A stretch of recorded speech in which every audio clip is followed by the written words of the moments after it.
수고하셨습니다. 네. 자, 마지막 제 3분 질의만 남아 있습니다. 질의를 시작하겠습니다. 저는 비법조인 출신이지만 헌법 해설 책을 제가 쓴 적이 있습니다. 일반인의 상식적인 눈으로 헌법 한 조항 조항을 제가 한자 한자 썼습니다. 이창수 검사장님, 헌법 130개 조항 중 저는 개인적으로 12조 신체의 자유, 압수수색, 체포, 구금에 대한 조항을 우리 검사들이 제일 숙지해야 될 조항이 아닌가 그렇게 생각을 합니다. 헌법임에도 불구하고 7항까지 있어요. 자, 그런 면에서 봤을 때 인신의 구속은 대단히 신중해야 된다. 이건 동의하시죠? 동의합니다. 네. 압수수색 사전심의제에 대해서 어떻게 생각하십니까? 짧게 답변하세요. 찬성, 반대. 네, 어떤 우려가 있는 때문에 나온 건지는 알지만 실무상으로는 네. 반대할 수밖에 없는 상황입니다. 알겠습니다. 그럴 줄 알았어요. 수사의 밀행성 때문에 그렇죠?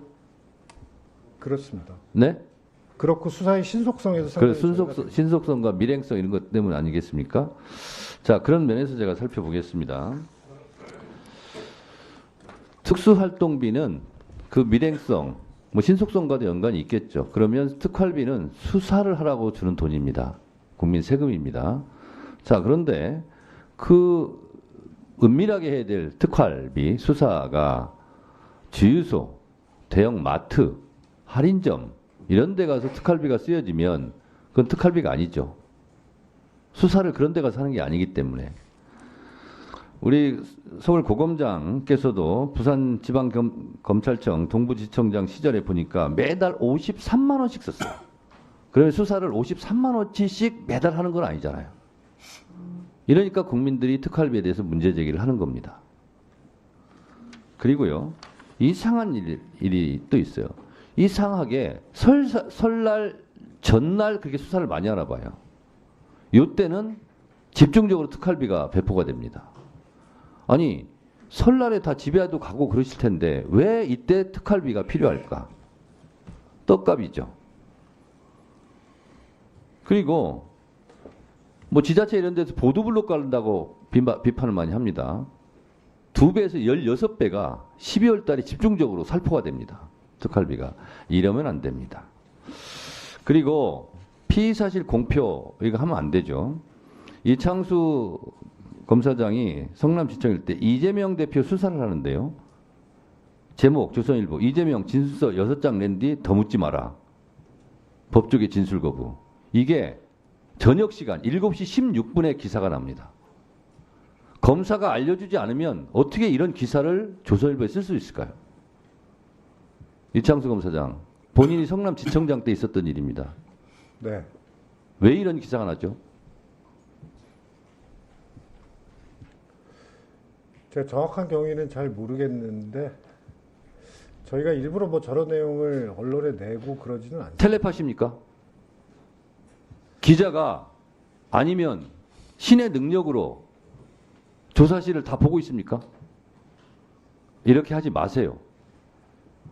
할 말 없을 겁니다. 이재명 대표가 성남지청의 조사실에서 있는 거예요. 7시 16분에 이 기사를 써요. 그러면 7시 정도에 이런 내용을 검사로부터 제보를 받았다는 얘기예요. 피의사실 공표죠. 피의사실 공표 5년 이하의 자격정지, 3년 이하의 징역입니다. 검사도 잘못하면 수사받고 기소되고 재판받고 벌받아야죠. 이거 징역 3년이에요. 앞으로 검찰에서 이런 짓 하지 마시기 바랍니다. 그리고 특활비는 수사에만 쓰기 바랍니다. 주유소에서 대형 마트에서 이런 데 쓰지 마세요. 떡값으로 쓰지 마시고. 이번에 특활비는 수사에 쓰고 있다라는 걸 입증한 것만 저희가 예산을 통과시킬 생각입니다. 그거는 미리미리 대비하시기 바랍니다. 이상입니다. 위원장님, 제가 아까 그 저에 관련된 부분이 나와서 짧게 좀 한 말씀 올려도 되겠습니까? 한 말씀 하세요. 네. 제가 뭐 매달 제출됐다고 아까 뭐 50몇만 원 말씀하신 부분은 제가 지금 정확히 어떤 내용인지까지는 기억이 나지 않습니다. 하지만 항시적으로 그 소요가 되는 부분 중에서 최소한의 부분을 매달 집행하는 부분이 있어서 아마 그렇게 지출이 되지 않았나 싶습니다. 자, 여기 사례는 아닌데요. 네네. 공기청정비, 그 월세, 이런 걸로 내고 그래요. 그런 거는 특활비로 하지 마시라고. 네. 이런 거는 예산으로 하시라고요. 일부 잘못 집행된 청에서는 그 교육이나 환수 같은 조치를 했고 앞으로 그런 일이 없도록 철저히 관리할 예정인 것으로 알고 있습니다. 앞으로 그러지 말라고 얘기하는 거예요. 네네. 네. 그리고 그 아까 연말에 집행된 부분도 이게 무슨 떡값이나 이렇게 지출된 건 없고 그리고 정해진 삼겹살 이런 거 용도대로 사 먹지 지출한 마시고요. 겁니다. 네. 자, 그 정도 하시고요. 오늘 국정감사와 관련하여 저를 비롯하여 박균택, 조배숙, 서영교, 김승원, 송석준 위원님께서 서면 질의를 하셨습니다. 서면 질의에 대한 답변서는 일주일 이내에 우리 위원회와 해당 위원에게 제출해 주시기 바랍니다. 서면 질의와 답변서의 내용은 오늘 국정감사 회의록에 게재토록 하겠습니다. 오늘 서울고등검찰청 등 11개 검찰청에 대한 국정감사에서 위원님들께서 주로 다음과 같은 사안에 대해 질의와 지적을 하셨습니다. 먼저 어제 서울중앙지검의 김건희 여사 주가 조작 혐의 불기소 결정과 관련하여 많은 의원들의 질의와 질타, 지적이 있었습니다. 검찰이 정치적 중립성과 공정성을 잃고 부실 수사로 일관하였다는 비판과 함께 검찰이 충분히 수사했고 법리와 증거에 따라 객관적으로 결정했다는 엇갈린 주장과 평가도 있었습니다.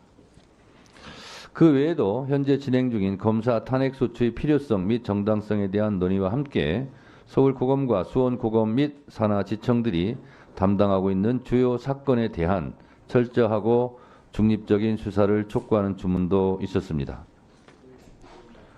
한편 피해자 의사와 상관없는 소위 기습공탁에 대한 법원과의 협의 및 대책 마련 필요성, 소년 범죄에 대한 선도 조건부 기소유예 제도 활성화를 위해 범죄예방위원회 전문성 제고 필요성 및 인권 친화적 수사 관행 정착 필요성 등 형사사법 정책 개선을 위한 지적과 당부도 있었습니다. 위원장이 개인적으로 한마디를 당부드리자면 성인지 감수성이란 말은 많이 들어보셨을 겁니다. 권력인지 감수성이란 말을 혹시 들어보셨는지요? 권력인지 감수성이란 권력을 갖고 있는 권력기관에서는 내가 아무리 겸손하려고 노력해도 상대방은 그 겸손을 오히려 더 권력자의 모습으로 본다는 겁니다. 따라서 갑과 을의 관계가 있을 때는 갑이 을의 심정을 헤아려야 된다 이런 겁니다. 그래서 검찰은 누가 뭐라고 해도 현재까지는 나중에 어떻게 될지는 모르겠습니다만 권력기관입니다. 검찰에 불려가서 수사를 받고 있는 피의자들은 한없이 작고 힘없는 그런 을의 관계입니다. 그럴 때 진정으로 그 사람들의 인권을 생각하는 것, 이것이 권력인지 감수성이라고 제가 알고 있습니다. 그래서 우리 검사들께서는 권력 감수성에 좀 민감하셨으면 좋겠다. 그래서 아까 제가 질의 과정에서 헌법 12조도 반드시 숙지하고 그 부분을 중요하게 생각해야 할 것이 아닌가 그런 말씀도 제가 드렸습니다. 서울고검장님, 수원고검장님, 서울중앙지검장님을 비롯한 관계기관장 여러분께서는 위원님들의 지적과 조언을 겸허히 받아들여 국민의 눈높이에 맞는 공정하고 중립적인 수사와 인권보호에 만전을 기해해 주시기를 당부드립니다.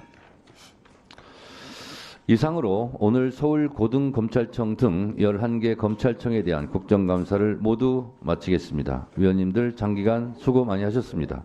부자진과 수석 전문위원을 비롯한 위원회 직원, 경위 속기사 및 언론인 여러분들도 수고 많으셨습니다. 성실하게 감사에 임해주신 검사장님들과 관계 공무원 여러분께도 감사 말씀드립니다. 다음 국정감사는 10월 21일 국회에서 대검찰청에 대해 실시하겠습니다. 감사 종료를 선포합니다.